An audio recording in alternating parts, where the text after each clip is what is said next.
তন্ত্রমন্ত্র চ্যানেলে আমার সকল দর্শকবৃন্দদের জানাই আন্তরিক ভালোবাসা অভিনন্দন। যারা তন্ত্রমন্ত্রে বিশ্বাসী এবং রুচি আছে তারা অবশ্যই আমার চ্যানেলটা সাথে রাখবেন, সাবস্ক্রাইব করবেন, খুবই উপকারে আসবে। যে কোনো ধরনের অসুবিধায় পড়লে, বিশেষ মারাত্মক অসুবিধায় পড়লে হোয়াটসঅ্যাপে যোগাযোগ করবেন। এমনিতেও কোনো বিষয়ে যদি জানার ইচ্ছা থাকে হোয়াটসঅ্যাপে যোগাযোগ করবেন। আমি আজকে ঠাকুর ঘরে বসে পূজা পাঠ করার পর ভাবলাম যে একটা ভিডিও দিই। তো এর আগে আমাকে দুইজন বলেছিল যে উচ্চাটনের বিদ্যা আছে কিনা। তো উচ্চাটন নিয়ে আজকে আমি মানে উচ্চাটন করে দেওয়ার জন্য বলছিল আর কি। উচ্চাটন মানে বাড়ি থেকে বের করে দেওয়া। বাড়ি থেকে বের করে দিতে গেলে আপনার দ্রব্য সামগ্রী লাগে, বিশেষ করে বড় ধরনের করে করতে গেলে 20 প্রকারের বিষাক্ত জিনিসকে এক জায়গায় করে একটা কালি তৈরি করতে হয়।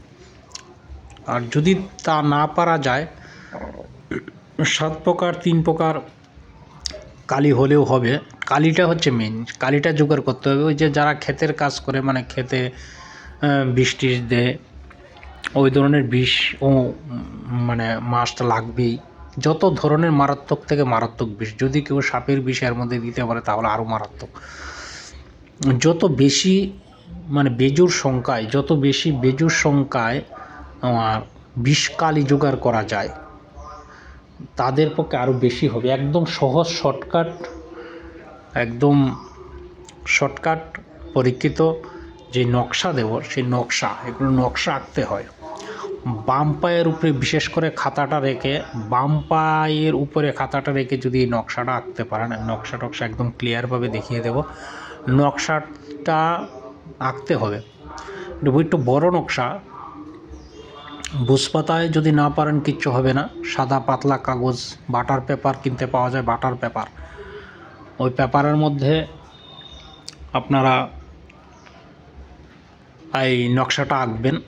আঁকার পরে ওই বিষযুক্ত কালি দিয়ে খুব আস্তে আস্তে নকশাটা যে কোনো বিষাক্ত গাছের কাঁটা দিয়ে ধীরে ধীরে আঁকবেন। যদি আঁকা এইভাবে অসম্ভব হয় তাহলে লাল পেন দিয়ে এঁকে ওই বিষাক্ত গাছের কাঁটা দিয়ে এটার উপর হাত বুলিয়ে নেবেন। যেভাবে এঁকেছেন সেভাবে হাত বুলিয়ে নেবেন। নিয়ে ওই কালিটাকে একটু রোদ্রে শুকাবেন। সেই নকশাটাকে একটু রোদে শুকাতে হবে।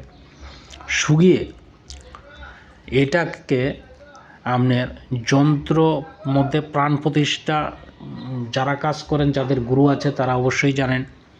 প্রাণ প্রতিষ্ঠা, যে কোনো মন্ত্রে প্রাণ প্রতিষ্ঠা বা জিন্দা হরির নাম যাদের জানা আছে, এগুলি আমি এভাবে ওপেনভাবে বলবো না। জিন্দা হরির নাম জানা থাকলেও হবে। আর যাদের যার হাড় চণ্ডালের হাড় আছে, হাড় দিয়ে ঘুরিয়ে ওই নকশাতে বাড়ি দিবেন। নকশাতে বাড়ি দিলেন। আর সবচেয়ে আর একটু ভালো হচ্ছে ওই যে সাপের খোলস এই নকশার মধ্যে একটু দেবেন। আর যে কোনো তিন প্রকার তিতা গাছের শিকড় দিয়ে দিবেন। দিয়ে লোহার ঠুলে ভরবেন। লোহার ঠুলে মোম দিয়ে কোনো ঢিপা দেবেন না। এটা মানে মুখ লাগাতে হবে হচ্ছে কবর মাটি, শ্মশানের মাটি এক জায়গায় করে এটা দিয়ে তাবিজের মুখটাকে বন্ধ করতে হবে।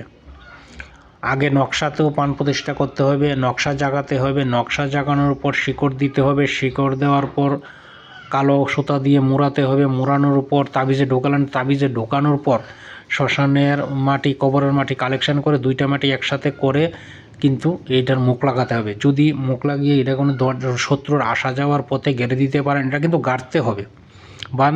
মানে এমনভাবে আপনার প্রসেস করতে হবে, না হলে ঘরের মধ্যে রাখতে হবে। এমনভাবে প্রসেস করতে হবে যাতে তার মানে সে ডিঙিয়ে যায়। সে যদি ডিঙিয়ে যায় তাহলেই এই চালানের মোয়াক্কেল তাকে ধরে ফেলবে, এই নকশার মোয়াক্কেল তাকে ধরে ফেলবে। এই নকশার মধ্যে একটু বিশেষ করে কুফরি মন্ত্রের যে প্রাণ প্রতিষ্ঠা আমার দেওয়া আছে, দেখবেন আগের ভিডিওতে, যদি কেউ লাগিয়ে দিয়েছিলাম বোধহয়, মনে হচ্ছে আমার কুফরি মন্ত্রে প্রাণ প্রতিষ্ঠা আছে মন্ত্র। এটার আলাদা একটা মন্ত্র আছে। লাস্টে তাবিজগুলির মধ্যে ওই মন্ত্র বলে দিবেন এবং চালান মন্ত্র বলে দেবেন। ওই তাবিজ করার পর যারা গুরু আছে সবসময় এইসব কাজ করতে গেলে অবশ্যই গুরু ধরে কাজ করবে, না হয় কিছু না কিছু তো সাইড এফেক্ট হবেই। আমি নকশা খুব ভালো মতো দেখিয়ে দেব। 2টা নকশা আছে, যে কোনো একটা নকশা করলেই হবে। দেখেন নকশাটা,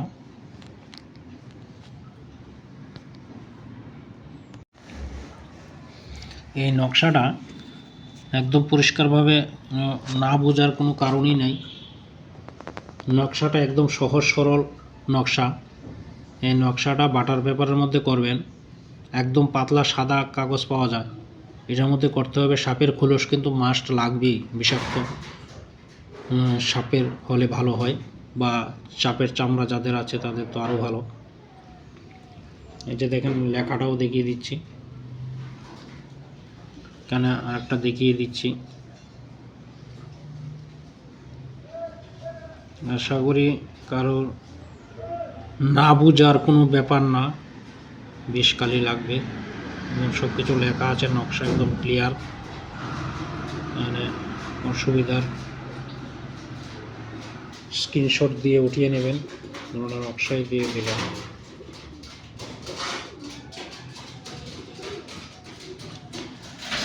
তার মধ্যে যে কোনো ধরনের বুঝতে অসুবিধা হলে অবশ্যই যোগাযোগ করবেন, আর গুরুর আদেশ নিয়ে করবেন।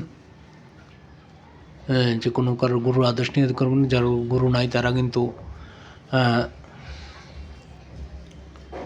একটু আদেশ নিয়ে নেবেন। হিন্দু হোক মুসলমান হোক, ঊর্জা শক্তি বাড়ানোর চেষ্টা করবেন। যাদের ঊর্জা শক্তি বেশি তাদের হাতে যে কোনো কাজই হয়, তাই সবসময় একটু জপ তপ করবেন। জয় মা শানকালী জয়, জয় মা রক্ষালী জয়, জয় বাবা ভোলেনাথ আর মহাদেব। এই যে অরিজিনাল বান কিভাবে হয় দেখুন। এই যে বানটা লাগার পর এই যে বান অটোমেটিক ডিল হয়ে নিচের দিকে যাচ্ছে, এই যে বুক থেকে অটোমেটিক রক্ত বেরিয়ে যাচ্ছে।